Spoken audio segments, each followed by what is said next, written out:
Il est là, il est de retour, notre Jean-Louis national, ce tableau qui apprend la physiologie sur Internet, qui transmet son savoir de l'anatomie, des hormones, du système nerveux sur YouTube. C'est lui, c'est toi mon Jean-Louis. Vous savez, sur Verisme TV, je parle à mon tableau. C'est pas nouveau, ça fait des années maintenant que c'est en place. Et je pense qu'il y a que moi qui parle à mon tableau, et il y a que mon tableau qui me répond. Je pense que ça ne se voit nulle part ailleurs. En tout cas, vous êtes de retour sur Verisme TV, vous êtes de retour sur la chaîne qui essaye de transmettre, de populariser comment le corps humain fonctionne. Populariser, vulgariser, dans le bon sens du terme, la physiologie et l'anatomie. Et dans ces temps troublés, en ces temps qui divisent, en ces temps qui opposent les gens, je pensais que c'était essentiel de vous partager la biologie du lien social. La biologie qui m'attire vers mon tableau que j'aime tant, mais surtout la biologie des processus sous-jacents au lien social qui nous font aimer ou fuir une relation, qui nous attirent vers quelqu'un ou qui nous repoussent. Tous les processus biochimiques qu'il y a en nous, et en fait, force est de constater que dans notre système nerveux, il n'y a pas 10 000 voies et 10 000 molécules qui gèrent ça, il y en a quelques-uns et quelques-unes, et c'est très intéressant et pertinent de les découvrir. Et ça, en fait, ce cours, cette vidéo plutôt du jour, elle est tirée du cours que j'ai fait pour le CNH, le Centre Naturopathie et Hormèse, ce centre de formation qui ouvre ses portes en septembre, dont j'ai la grande joie et fierté d'être le directeur. Et ce cours, c'est l'un des cours fondateurs. Je vous ai partagé il y a quelque temps une vidéo extrait d'un des cours sur l'antifragilité, qui est de la même manière un cours très transversal, un cours qui a des transferts dans plein de domaines de notre vie. Le cours sur le lien social, c'est également un cours très pilier, fondateur, parce que quand on veut former des thérapeutes, ce qui est l'objet du Centre Naturopathie et Hormèse, eh bien, évidemment, il va y avoir le relationnel humain qui va rentrer en compte quand on va accompagner une personne, quand on va la recevoir en cabinet, quand cette personne va nous expliquer son parcours de vie, quand cette personne va nous expliquer sa relation avec ses parents, avec ses enfants, avec son divorce, etc. Il faut comprendre et connaître les processus biologiques qu'il y a en arrière-plan, parce que ça peut nous aider véritablement à conseiller, à guider quelqu'un, mais surtout, comprendre ça, c'est une clé en or pour se comprendre soi-même. Moi, ça m'a énormément aidé. La mise en pratique, une fois qu'on l'a compris, la théorie, la mise en pratique peut être longue. C'est-à-dire, comparer les données et ce qu'on connaît de la physiologie par rapport à son propre comportement, et modifier ce dernier, ça peut prendre du temps. Moi, ça m'a pris du temps, mais en tout cas, ça passe par là. Ça commence ici. Donc, cher Jean-Louis, merci d'être chargé. C'est vrai que voilà, en voulant faire la synthèse du cours dont je vous ai parlé, j'en suis arrivé à ce Jean-Louis là qui part un peu dans tous les sens. Bon, c'est une synthèse et comme toutes les synthèses, comme tous les résumés, c'est lacunaire. Il faudrait les remettre en question. Mais je pense qu'aujourd'hui déjà, on va dégrossir pas mal de choses et ça va vous permettre de vous soulager. Vous qui dans cette période un petit peu compliquée, peut-être avez envie et tendance de vous replier un peu sur vous-même. Ou bien vous qui êtes plutôt qualifié d'extraverti. Et on va commencer par là. Il y a deux thèmes, deux grandes classifications dans le lien social. Il y a les gens qu'on dit plutôt introvertis et d'autres extravertis. Et là, le problème, c'est qu'on tombe face au dilemme de la norme et de la normalité. Qu'est-ce qui est normal et qu'est-ce qui est plutôt dans la norme de l'état actuel des choses de notre société. Et est-ce qu'on essaye de coller à cette norme en se disant je veux rentrer dans le moule, je veux rentrer dans la moyenne, je veux rentrer dans la norme, ou est-ce que on se dit finalement moi je suis normal. Rentrer dans la norme pour un être humain de toute façon c'est un peu antinomique puisque nous sommes tous différents. Et de ne pas rentrer dans la norme pour moi c'est un très beau compliment en fait. Ça veut dire que vous êtes sans doute très proche d'être vous-même. Cependant, quand on dit de quelqu'un qu'il est plutôt introverti, dans l'imaginaire collectif, on voit tout de suite une personne, généralement, qui fuit un petit peu les rassemblements, qui fuit les soirées entre amis, qui préfère rester chez elle. On la qualifie d'antisociale ou de peu sociale. On la qualifie de tout un tas d'adjectifs et on pense qu'elle n'aime pas en fait le contact humain. On dit qu'est-ce qu'il a lui il est pas normal, on l'invite, il vient pas, il est toujours dans son coin, il est toujours chez lui, il sort pas trop, etc. Et on peut avoir vraiment des jugements de valeur sur les autres, qui peuvent être vraiment une certaine forme de violence, hein, ça peut être dur pour une personne d'entendre ça, alors que finalement, quand on comprend ce qui se passe, c'est vraiment beaucoup plus proche de l'alimentation et du jeûne. C'est-à-dire que, en réalité, une personne qui est plutôt introvertie, elle a aucun problème. Hein, déjà, il faut se soulager par rapport à ça. Une personne qui est extravertie, qui est tout le temps dans les soirées, qui est tout le temps dans les dîners, qui veut organiser des choses, etc. On dit, oh, elle est bizarre celle-là, elle essaie de combler un vide, qu'est-ce qu'elle a, Voilà, pareil, on va faire des jugements de valeur par rapport à cette personne-là. Là, cette personne-là, elle est tout à fait normale aussi. Déjà, il faut que tout le monde se soulage par rapport à ça va faire du bien. Ce qui se passe, c'est que la personne, et on en vient à une molécule qui est un petit peu en fil rouge dans cette vidéo, c'est la dopamine. La personne qui est plutôt introvertie, c'est comme une personne qui est rassasiée plus rapidement quand elle mange. En fait, il va lui falloir peu de relations humaines pour avoir une sécrétion de dopamine et pour avoir un contentement. Ok ? Une personne qui est plutôt extravertie, il va lui falloir beaucoup de relations humaines, beaucoup de liens sociaux avant de se sentir rassasié. Donc c'est simplement une histoire d'appétence, c'est simplement une histoire de passif aussi, puisque selon nos parcours de vie, il y a un effet qui est renforçateur de la dopamine. Vous savez, cette molécule, cette neurohormone qui est sécrétée dans le cerveau, dans différents endroits et qui utilise différentes voies, qui est surtout là pour le mouvement, donc aller vers l'autre ou fuir justement un groupe si on n'en a pas besoin. La dopamine est vraiment là pour nous mettre en mouvement. C'est l'extéroception, c'est-à-dire porter notre attention sur l'extérieur.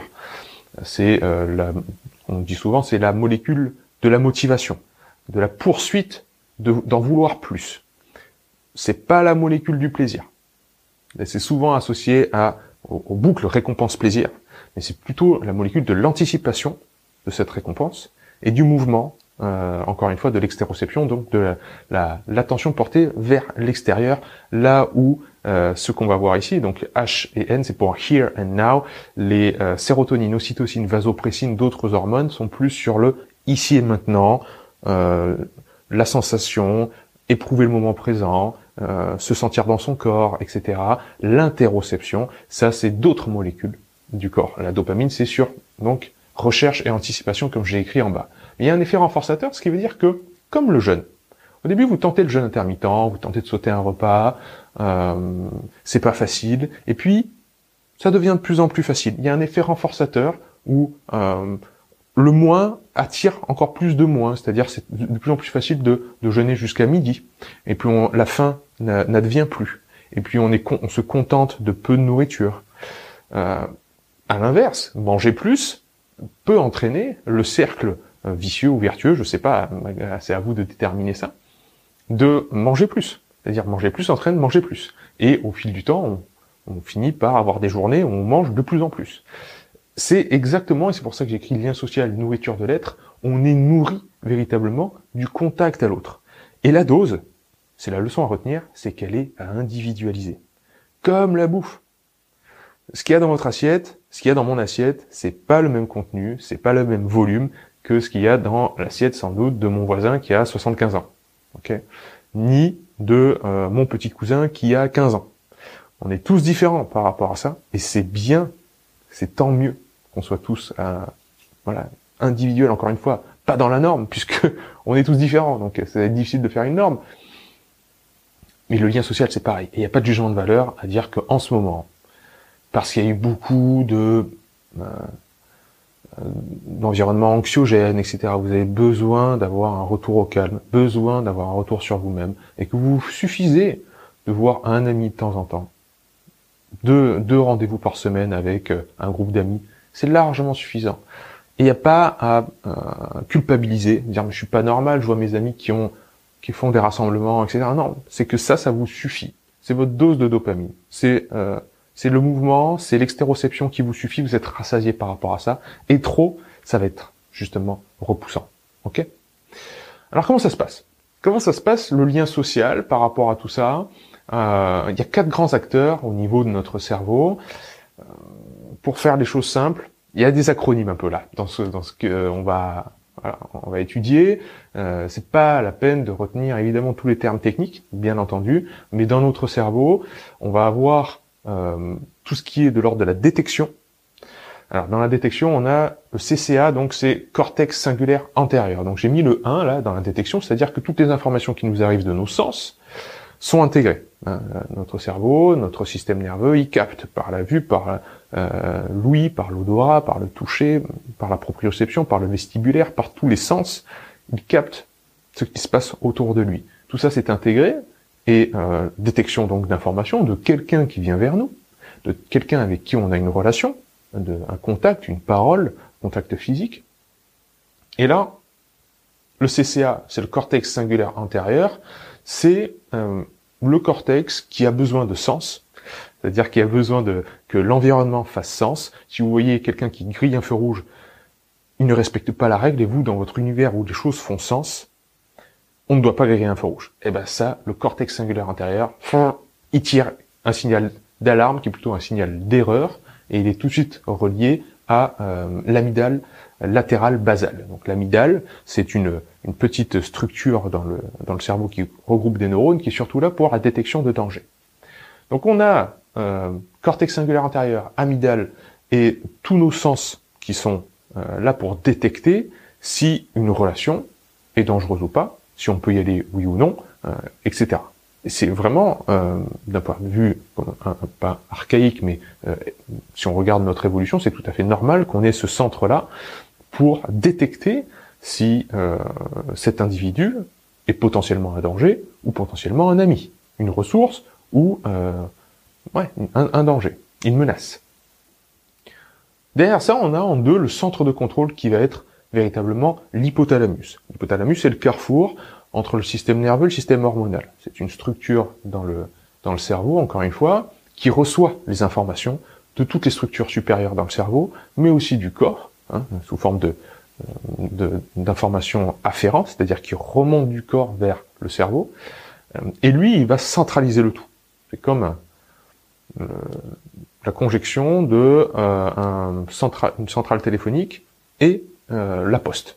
Il y a d'un côté le système nerveux qui va très vite, et de l'autre côté les hormones qui passent par la voie sanguine et qui vont beaucoup plus lentement, comme des lettres qu'on envoie. Eh bien, l'hypothalamus, il centralise et il va donner des ordres ensuite à la glande pituitaire qui est directement sous lui, qui est un petit peu un chef d'orchestre pour le système hormonal, et aux autres glandes dans le corps, ainsi qu'au système nerveux, pour réagir face à la détection.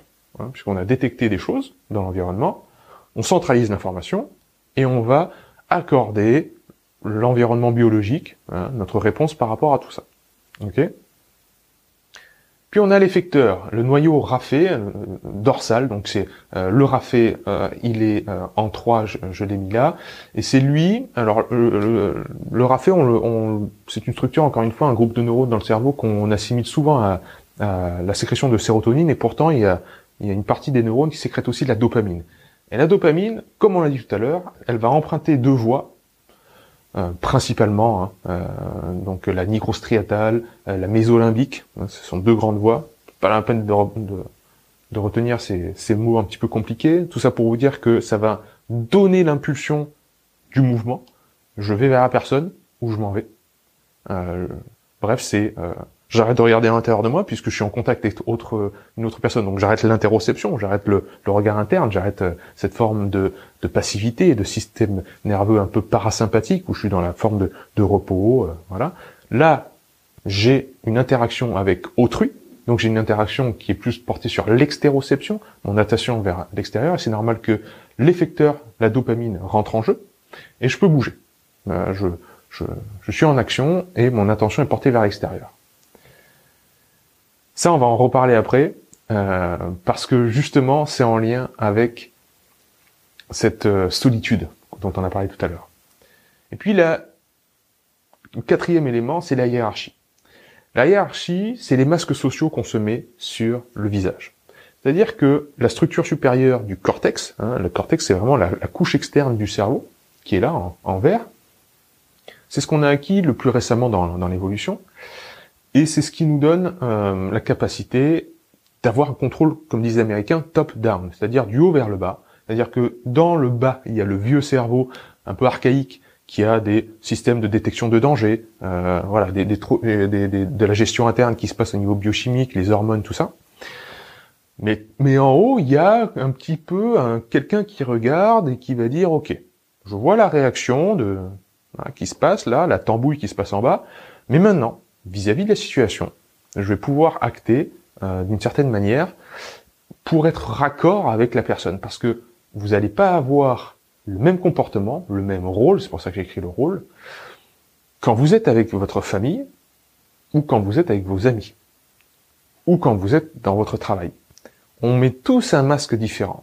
Par exemple, si vous sortez le soir en famille, peut-être que c'est vous qui allez conduire la voiture, parce que c'est tacitement induit. C'est le père de famille qui conduit, on demande même plus. C'est lui qui met le masque de conducteur. Et c'est lui-même qui va choisir le restaurant. Et c'est lui-même qui va choisir le cinéma. Le père de famille, il va, voilà. Parce que, dans la famille, ça a été décrit comme ça. Ça pourrait très bien être la mère, ça pourrait très bien être le grand frère, peu importe, mais prenons l'exemple du père de famille. Maintenant, ce père de famille, il sort le lendemain, mais avec ses amis. Et là, quand il sort avec ses amis, avec ses collègues, il y a Michel. Et Michel, dans le groupe d'amis, c'est vraiment le type, c'est le gastronome. Il connaît les restaurants sur le bout des doigts. Et ben, de manière tacite, on sait que c'est Michel qui va mettre le masque là. Le masque de qui choisit le restaurant. C'est lui qui va choisir. Et le rôle du père de famille, dont on a parlé tout à l'heure, il change totalement. Il devient malléable. Et on est un peu des caméléons, en fait, par rapport à ça. On met un masque social qui est toujours différent du groupe dans lequel on est. Et cette capacité d'être des caméléons, c'est vraiment propre à l'être humain. Parce que c'est propre au cortex préfrontal. Et le cortex préfrontal, il n'y a que nous qui en avons. Peut-être, on pourrait voir des prémices chez certains macaques ou dauphins qui sont d'une extrême intelligence, mais nous, on a vraiment la capacité, comme dans des acteurs d'une pièce de théâtre, de pouvoir changer et de mettre des masques différents selon le contexte. Et ça, c'est la hiérarchie, donc, ordonnée par le cortex préfrontal, qui nous permet d'avoir des rôles. Donc on a détecteur, centre de contrôle, effecteur, hiérarchie. Ok ?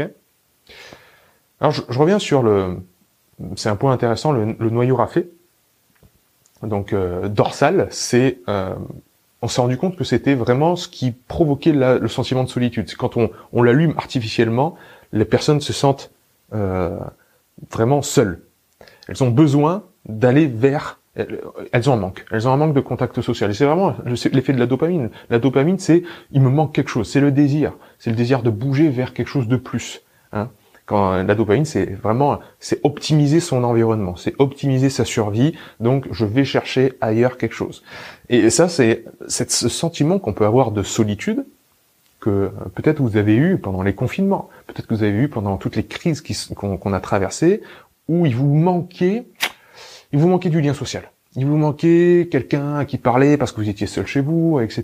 Vous avez senti ce sentiment de solitude. Et ben c'est notre tout petit noyau là qui s'active et qui nous dit on a besoin de quelqu'un, on a besoin de quelque chose. Et on nous pousse là, en sécrétant la dopamine, en nous poussant vers l'extéroception et le mouvement. Alors c'était relativement difficile durant les confinements. On était tous chez soi et on pouvait pas bouger, mais c'était ça. Et ce qui est intéressant, c'est que la solitude, c'est pas un phénomène passif. C'est pas, on imagine quelqu'un qui se sent seul, etc., comme, voilà, en boule, dans son coin, où le corps serait dans une forme de passivité, où tout s'arrête, où tout est, justement, il n'y a pas d'action, quoi. Alors que non, au contraire, c'est une activation, la solitude. C'est quelque chose qui est pas normal. C'est-à-dire, c'est une réaction du corps de, il nous manque quelque chose. Et donc, on a besoin des autres. C'est-à-dire que l'absence de l'autre, le manque de l'autre, est vécu comme un trouble, est vécu comme quelque chose de pas normal. Et ça nous renforce dans le fait de croire et de penser et de savoir maintenant que l'être humain est un animal qui a besoin des autres. On a besoin d'autrui. C'est très très fort ça, surtout dans ces temps qui opposent. On a besoin, c'est une nourriture, l'autre, parce que en absence de nourriture, c'est comme quand, en absence de lien social, c'est comme quand on est en absence de nourriture, le corps, dans les phases de jeûne, il est en phase d'alarme de « j'ai besoin de chasser, de cueillir, de trouver des plantes, de nourrir de quelque chose, et c'est pour ça qu'il nous rend focus, qui nous pousse vers l'extéroception encore une fois, qui nous pousse vers l'environnement et qui nous rend avec une bonne clarté d'esprit. Et c'est ça qu'on aime dans le jeûne intermittent. C'est un manque. Et le manque, il peut nuire à notre survie. Donc, activation. Donc la solitude n'est pas du tout un phénomène passif. Comme l'a très bien dit un des neuroscientifiques dont j'ai complètement oublié le nom, il me semble que c'est Alan Shore, mais je sais plus. Pour préparer le cours, voilà, on en a eu une dizaine. D'ailleurs, vous pouvez lire Dopamination, un très bon livre, et Dopamine, The Molecule of More, qui sont 2 livres en anglais dont je me suis beaucoup servi pour écrire le cours du Centre Naturopathie Hermès. Et Anna Lemke, qui est une scientifique qui a énormément travaillé sur les systèmes d'addiction, très en lien avec la dopamine évidemment. La solitude, c'est l'absence douloureuse du lien anticipé. C'est-à-dire que, comme on l'a vu tout à l'heure, introverti, extraverti, on est chacun différent. On a chacun besoin de notre dose du lien social pour être rassasié. Et chacun a une dose qui lui est propre. Par contre, ce qui fait mal, donc ce qui veut dire que pour une personne, voir un ami une fois par semaine, ça va suffire. Et pour l'autre, c'est plutôt 5 à 6 amis, 5 à 6 rendez-vous amicaux qui vont être suffisants. Mais maintenant, imaginons que 5 rendez-vous, ça veut dire qu'elle avait prévu d'avoir un rendez-vous entre amis dans un bar samedi soir. Maintenant, imaginons que ce rendez-vous s'annule. Là, elle avait prévu et anticipé ce lien social. Elle avait prévu et anticipé cette nourriture. Eh bien, c'est là qu'il va y avoir la douleur. C'est-à-dire, c'est de l'anticipation de la récompense qui n'advient pas, cette erreur-là, qui va faire mal, qui va être douloureuse, qui va allumer notre noyau du rafet. Alors que une personne qui n'a pas anticipé la chose, une personne qui a décidé elle-même, c'est ce qu'on voit aussi dans le jeûne, quand elle est habituée, quand demain matin elle sait qu'elle ne va pas manger, il n'y a aucun souci, aucun problème. L'absence ne déclenche pas de douleur, ne déclenche pas de réponse du corps. Mais l'erreur de prédiction, par contre, elle se dit, prenons encore l'histoire du jeûne, une personne qui fait le jeûne intermittent tous les matins, c'est-à-dire qu'elle ne mange pas de petit déjeuner et qu'elle mange à midi, si tout à coup, elle est dans l'incapacité de manger à midi, alors que c'est une habitude qui est bien établie depuis longtemps, elle a bien anticipé qu'elle allait manger à midi, midi arrive, elle a vraiment faim, et elle rentre chez elle, elle a fait tomber les clés de sa maison chez elle, sur la route, elle n'a pas les clés de sa maison, elle va pas pouvoir manger à midi, il va falloir qu'elle appelle quelqu'un, etc. Ça va décaler le repas sans doute dans 2-3 heures. Là, elle va sentir vraiment un manque.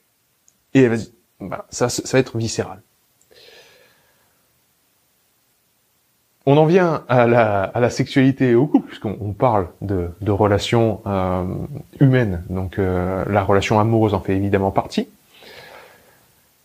C'est une des phrases des neuroscientifiques justement qui disent que le sexe c'est la relation de couple en avance rapide. En fait, on a dans l'acte sexuel, dans le fait de prévoir en fait un partenaire amoureux, le fait d'être en couple, etc. Une certaine forme d'anticipation. Et c'est cette anticipation qui nous donne le désir. On a vu dopamine, anticipation et désir. Ok, ça c'est une case. Le désir n'a rien à voir avec le fait d'aimer quelque chose. Comme disent les Américains, desiring is not liking. C'est pas pareil d'aimer et de désirer. Ça, c'est 2 systèmes complètement différents au niveau de la neuroscience. Donc, quand je désire, c'est dopamine. Je veux plus. Je veux quelque chose. Parce que j'éprouve un manque. Évidemment, on est dans la société de la consommation, on est donc dans la société du manque et du désir. Donc, tous les messages publicitaires, toutes les stratégies de communication commerciale, etc., sont toujours en train de vous vendre du désir, vous vendre quelque chose qui vous manquerait, apparemment. Donc ça, c'est important d'en prendre conscience. Le but du truc, c'est d'être bon dans les 2 systèmes, c'est-à-dire savoir savourer aussi le moment présent, savoir savourer, de pouvoir passer dans un moment, de dire je suis content de moi, j'aime le moment actuel, j'aime le moment présent, et j'accueille aussi le fait de ne pas désirer plus. Okay, donc extéroception, interoception, le truc c'est de devenir bon à jongler entre les 2. Parce qu'être trop dans l'autre, trop dans l'un comme trop dans l'autre, ce sera pas bon de toute façon. Donc, sexualité et couple, anticiper, vouloir un nouveau partenaire, changer de partenaire, etc. Être dans la recherche et anticipation, donc dopamine la dopamine, elle optimise la testostérone et la testostérone optimise la dopamine. Ça, c'est le don juan, c'est-à-dire il va courir après le désir, il va courir après le truc de avoir toujours il ou elle, ça peut être aussi une femme, il ou elle, avoir toujours un nouveau partenaire. Parce que les premiers temps d'un couple, c'est comme les premiers temps du sexe, c'est dirigé par la dopamine et la testostérone. C'est la testostérone, c'est l'hormone vraiment de la libido, chez les hommes comme chez les femmes. Et la dopamine, c'est le désir. Okay, désir et libido, c'est le début, c'est je rencontre une personne dans un bar, dans un restaurant, on commence à flirter, etc., jusqu'à l'acte sexuel. Orgasme durant l'acte sexuel, et là, boum, on tombe complètement dans le H et N, c'est-à-dire here and now, ici et maintenant. Et là, c'est sérotonine, ocytocine, vasopressine d'un seul coup. C'est pour ça que généralement, après les orgasmes, il n'y a plus personne. Surtout côté masculin, où ocytocine arrive plutôt 30 minutes après. Mais vasopressine, c'est vraiment une hormone qui, généralement, coupe complètement la phase de désir. Ça, c'est si on prend par contre une relation de couple sur le long terme, ça en fait un bon mari. C'est-à-dire que les premiers temps d'un couple, comme je vous ai dit, le sexe, c'est le couple en avance rapide. Donc ce qu'on vient de dire pour le sexe, maintenant, vous l'imaginez pour le couple, sur plusieurs années. Les premiers temps de la relation, quand on est juste des petites copines et des petits copains, quand on est juste des amants qui se fréquentent, il y a plein de zones d'ombre, il y a plein de choses qui nous attirent, qu'on ne sait pas encore, on est encore dans le désir, on joue avec l'un et l'autre, etc. Puis, quand s'installe une relation, quand les deux personnes commencent à habiter au même endroit, quand il ou elle se marie, quand on installe une relation sur le plus long terme, là, on transforme la relation du désir sexuel et du désir du partenaire nouveau, du désir de la nouveauté, en quelque chose de beaucoup plus proche du compagnonnage, beaucoup plus proche de l'amitié amoureuse, de cette forme d'amour qui prend une nouvelle forme sur le long terme. Et ça, c'est beaucoup plus gouverné par, justement, sérotonine, ocytocine, vasopressine. Ocytocine qui est vraiment l'hormone on appelle ça la glu entre les individus. Parce que quand vous prenez, c'est très connu au niveau de la mère et de l'enfant, quand la mère allaite avec son bébé, il y a des taux d'ocytocine absolument incroyables qui sont sécrétés, où on a vraiment le lien entre les personnes qui sont par cette hormone, et cette hormone, c'est pour ça qu'on l'appelle la glu entre les humains, quoi, comme une colle qui colle les gens. Mais quand vous prenez quelqu'un dans les bras, quand vous prenez un enfant dans les bras, alors plus évidemment la personne vous tient à cœur, plus les taux d'ocytocine vont être forts, mais un simple câlin suffit à un inconnu, que vous le voyez ou non. Ça, c'est ce mode-là, donc c'est important de retenir, qu'il est complètement différencié du mode des recherches et anticipation drivé, mené par dopamine et testostérone. Il est beaucoup plus porté sur l'ici et maintenant, savourer l'instant présent, être juste bien, se sentir bien, et pas désirer plus. Si ça c'est exacerbé, évidemment ça en fait un don juan, qui veut toujours changer de partenaire toutes les 2 secondes. Si ça c'est exacerbé, ça en fait un bon mari. Ça fait le bon mari ou la bonne femme, évidemment, j'ai mis un don juan, donc je suis resté dans le masculin, mais ça peut être une bonne épouse aussi, qui va rester fidèle, j'entends par la fidélité. Ce qui serait parfait, c'est cette flèche, tout réside dans cette flèche rouge, finalement, ça c'est la conclusion de l'histoire, il faut être bon dans les 2 tableaux, et savoir switcher parfaitement entre l'un et l'autre. Désirer, rechercher des objectifs personnels, à devenir meilleur, à s'améliorer dans les domaines qui nous sont chers, en dessin, en art, en musique, en langue étrangère, en sport, vos passions. Désirez, recherchez, anticiper des choses qui vraiment vous apportent, vous nourrissent. Et les savoir, les savourer, quand elles sont là, quand la récompense est là, quand vous atteignez un objectif, quand vous atteignez un sommet. Parce que sinon, si vous atteignez le sommet et que vous restez dans ce mode-là, vous en voudrez toujours plus. La dopamine, elle n'a pas pour but d'avoir une fin. Elle n'aura jamais de fin. Votre désir, etc., si vous y prêtez pas attention, ça n'a jamais de fin, et c'est pour ça que ça crée des addictions. si on est trop dedans. Et les drogues, pour ça, c'est l'enfer, parce que ça vous plonge là-dedans, constamment. Le problème, c'est que, comme je vous ai dit, les systèmes de dopamine, c'est aussi les systèmes de la déception, c'est aussi les systèmes de la solitude, c'est l'angoisse, parce que dans ce monde-là règne aussi l'angoisse, l'anxiété, le manque, la sensation du manque, hein, qui est une douleur véritable, physique, mentale aussi. Donc, voilà, il y a des mauvais côtés. Il y a des côtés, si c'est exacerbé, bien entendu, parce qu'à chaque pic de dopamine correspond forcément à un pic de douleur. Et c'est pour ça que les accros aux drogues qui essayent de se sevrer vous diront bien, au bout d'un moment, passer les premiers temps, la prise de la drogue ne sert plus du tout à partir dans les étoiles, à se mettre complètement perché. C'est juste pour enlever la douleur. La nouvelle dose, elle est juste là pour enlever la douleur. Donc ça, c'est le côté assez terrible de ce mode-là. Mais le côté aussi qui peut être néfaste d'être uniquement dans le ici et maintenant, c'est qu'il y a aussi on peut avoir une forme de dégoût, on peut avoir une forme de sentiment d'anxiété, d'anxiogène aussi, qui peut être créé quand on est trop tourné vers à l'intérieur et que un événement nous arrive où on n'est pas du tout apte à répondre ou à partir à la recherche d'un objet vers l'extérieur. La vision trop intérieure et trop tournée vers l'interoception peut avoir aussi des mauvais côtés. Et encore une fois, la solution, la potion magique, l'astuce parfaite, l'équation parfaite, c'est de savoir être bon dans les deux tableaux et switcher entre méditation, intégration, et puis exploitation de son être, course, recherche, effort intense, et puis on revient à soi. Et puis on repart vers l'extérieur. Et faire des va-et-vient entre les deux. C'est vraiment ça, en fait, la leçon du lien social. C'est comprendre que notre lien à l'autre, il est ce qu'il est en tant que tel, et qu'il ne doit pas du tout être comparé à son prochain. On est tous différents, on est tous introvertis ou plutôt extravertis. Il y a un spectre, et il faut savoir sur lequel on se situe.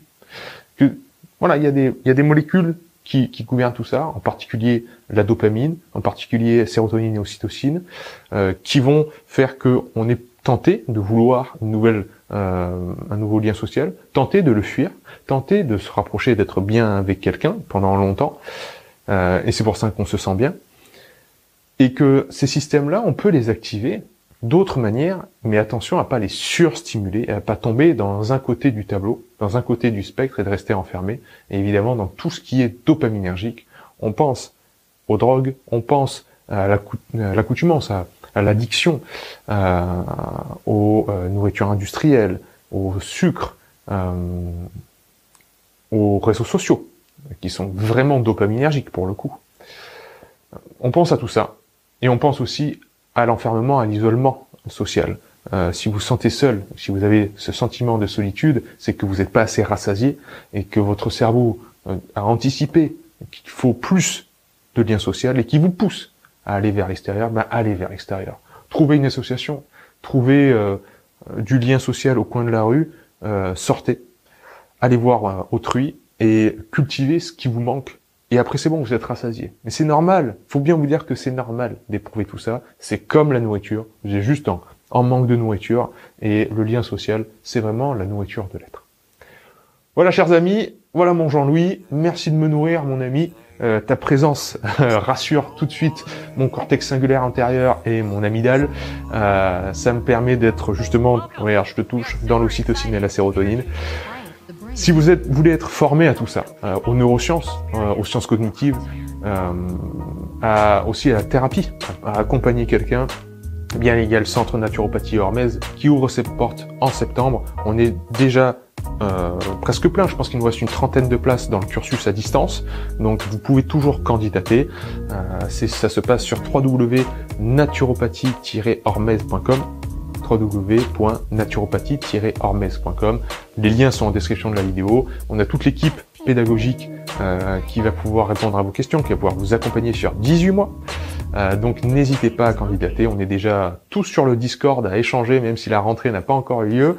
Ça crée une magnifique communauté, on va faire de très beaux stages, on va filmer tout ça, ça va faire des magnifiques cours. Voilà, c'est une grande joie, c'est une belle aventure qui commence. Je suis très fier de le faire avec tant de belles personnes, et peut-être que vous, ça va pouvoir vous intéresser aussi. En attendant, on vous dit à bientôt plutôt avec notre Jean-Louis National pour une prochaine vidéo sur la physiologie.